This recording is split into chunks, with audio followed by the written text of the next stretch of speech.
What are the two types of ChatGPT users and how can you maximize productivity with ChatGPT?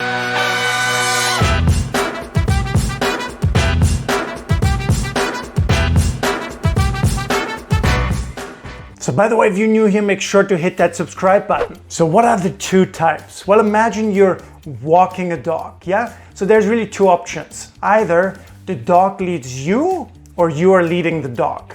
And ChatGPT is exactly like that dog, right? And that's exactly why there are ChatGPT followers and ChatGPT leaders. And we want to make sure that you become a ChatGPT leader. So what are the three most common traits between ChatGPT followers versus leaders? So follower trait number one is they simply use two easy prompts. Let's say you need a marketing email. All they would type in as a prompt is write me a marketing email. And then there's two options really. Option one, they get very frustrated because the email is horrible. Or option two, even worse, they send that horrible email out to their followers. Either way, it's not good.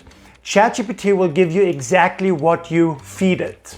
On the other hand, leader trait number one, ChatGPT leaders give excellent prompts. Yeah? And there are many examples, but one of the easiest examples is really you simply feed into ChatGPT. You are one of the world's leading email marketing writers, copywriters, whatever you need in that moment from ChatGPT, and then you let it write the email. Can you see the difference? Write me a marketing email versus you're one of the world's greatest copywriting, email marketing writers in the world, on the planet, and write me an email on this subject. Can you see the difference? Can you see the result? So that's what leaders do way better. Follower trait number two, they believe everything that ChatGPT gives them, whatever they get from it, they simply believe it. It's horrible. Leader trait number two, they double check every single thing that they get from ChatGPT. Okay, they even ask ChatGPT very direct question. Is this correct? Show me why it's correct. Are you sure this could not be even better? Right, one of my personal favorites. How would you rate what you just gave me on a scale from 1 to 10?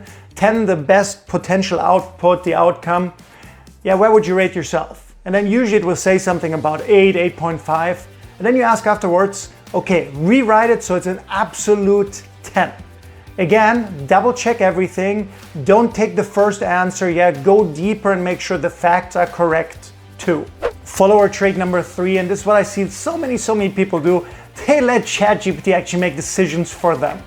Now, again, ChatGPT is a very great creative problem-solving machine, but that doesn't mean it should make the decisions for you.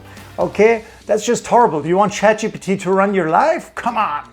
Leader trait number three, on the other hand, they let ChatGPT give them options. The key difference here is options. Yeah, options. And then you make your own decisions based on these options. And there's a giant difference there. You always have to be the leader, the head, the mind behind ChatGPT. If not like the dog, it will take you, run around wherever you don't want to go, okay? You have to lead it. So let me down in the comments below, what was your biggest takeaway? Yeah, your biggest lessons. What did you learn and like the most? Also, if you haven't done it yet, give it a thumbs up. Yeah, hit that subscribe button if you haven't done it yet either. Okay, and most importantly, I really look forward to seeing you for the next video.